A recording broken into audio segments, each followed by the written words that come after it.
యేసుక్రీస్తు పరిశుద్ధ నామానికి మహిమ కలుగునుగాక. అనుదిన వాహినిలో ఆదర్శవంతమైన జీవితం అనే పాఠ్యభాగాన్ని అధ్యయనం చేద్దాం. లూకా సువార్త 24వ అధ్యాయము 19వ వచనం ప్రకారము, ఆయన అవి ఏవని వారిని అడిగినప్పుడు వారు నజరేయుడైన యేసును గూర్చిన సంగతులే.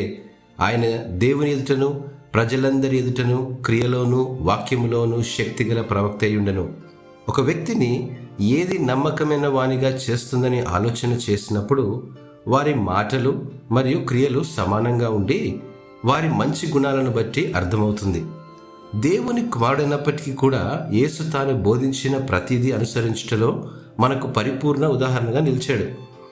యోసేపు మరియా కుమారునిగా జీవిస్తున్నప్పుడు క్రమం తప్పకుండా ప్రార్థనా మందిరానికి వెళ్తూ అందరి దృష్టిలో ఆదర్శవంతమైన జీవితాన్ని గడిపాడు. చివరికి సర్వ మానవాళి కోసం తన జీవితాన్ని కూడా అర్పించాడు. అంతేకాదు, శిలువ వేయబడినటువంటి సమయంలో కూడా సత్యానికే కట్టుబడి ఉండడం ఎంతో మహిమాన్వితమైంది.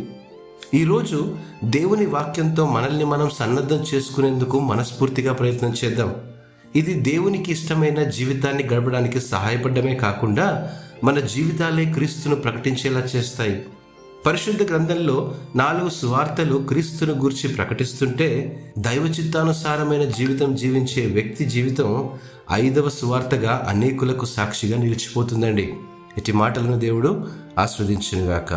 ఆమెన్.